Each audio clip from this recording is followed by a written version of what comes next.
Hello, my name is Kathy Zackowski. I'm the Associate Vice President of Research for the National MS Society, and I'm happy to have the opportunity to talk with you today about the Pathways to Cures research roadmap.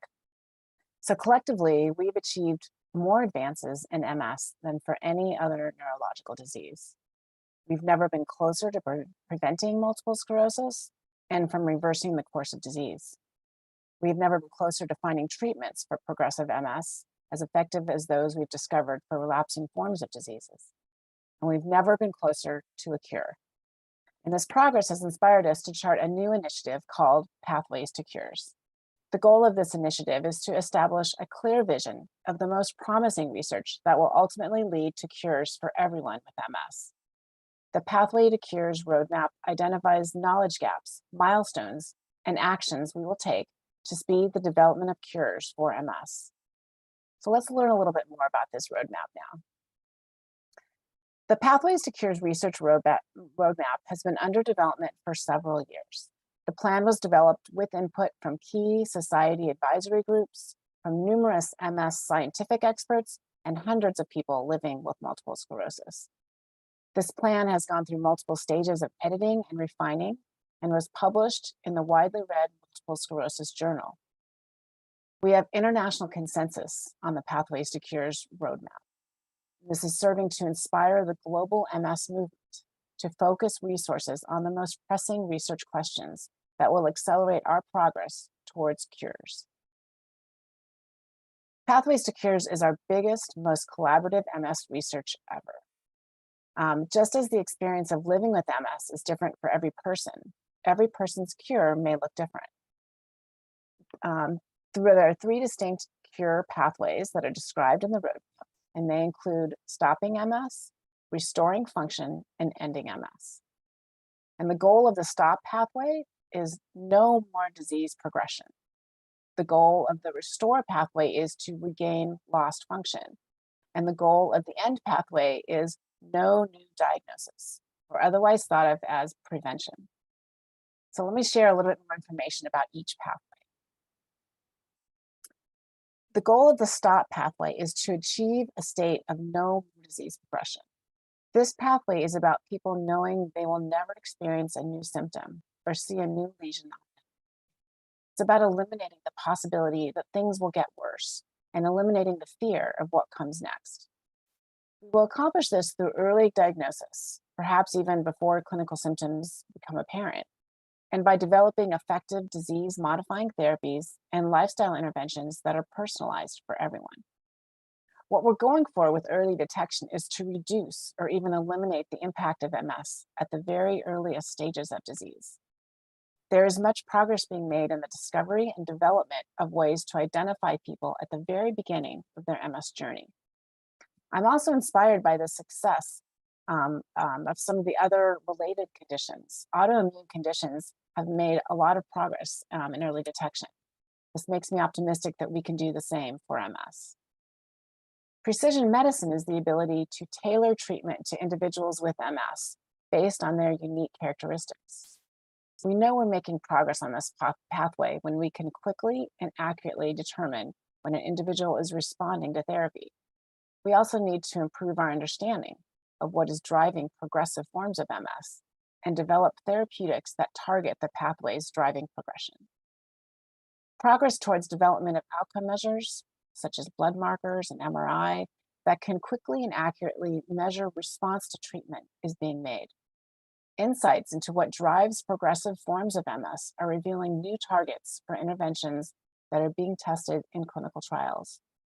It's worth mentioning that a lot of this progress has been catalyzed by our leadership and support of the International Progressive MS Alliance. So moving on, the goal of the restore pathway is to regain lost function. This pathway is about people getting back what MS has taken away. To be able to play with your children, to work a job you love, to go for a walk. This is about not missing out. This pathway emphasizes myelin repair and rehabilitation and lifestyle and wellness strategies.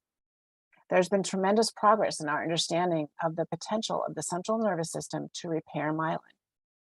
Some repair pathways that can be targeted pharmacologically or even with cell-based approaches have been identified, and clinical trials of repair approaches are ongoing.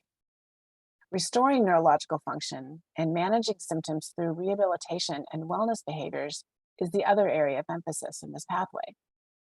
Rehabilitation has historically been prescribed to improve symptoms, but there's a growing appreciation that in addition to improving symptoms, rehabilitation strategies can lead to restoration of function, perhaps by leveraging the nervous system's plasticity systems, our ability to compensate or even rewire.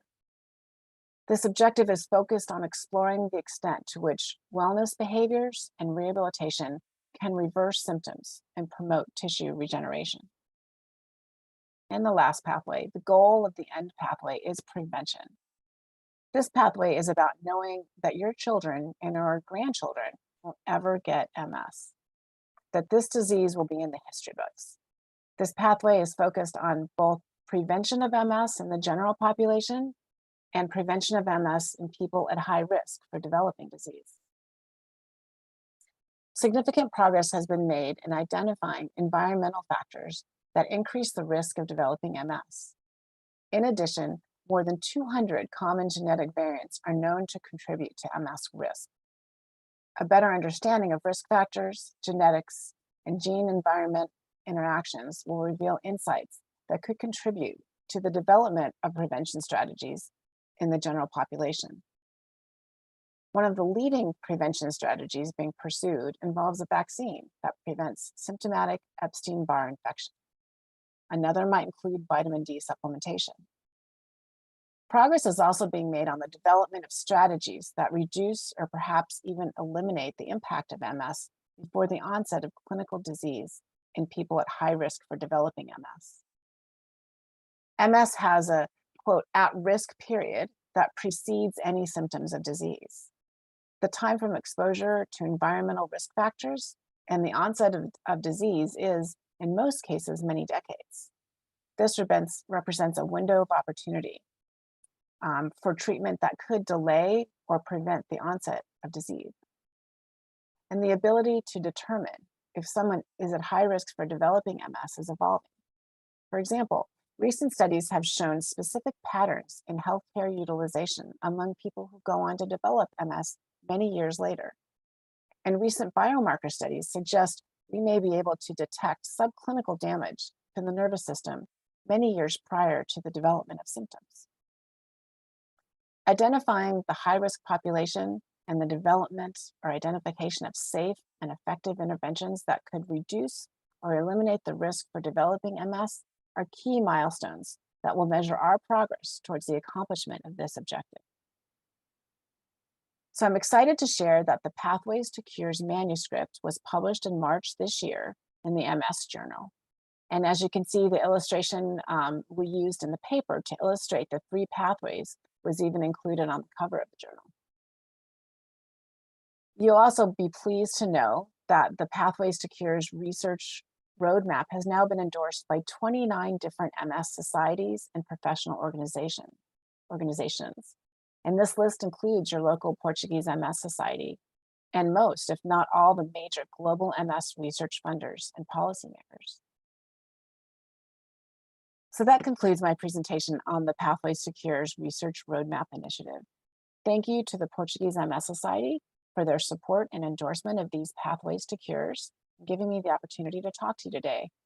I hope you've found this presentation informative and that you share my optimism that we are closer than ever to finding cures for MS and that this plan will help accelerate our progress.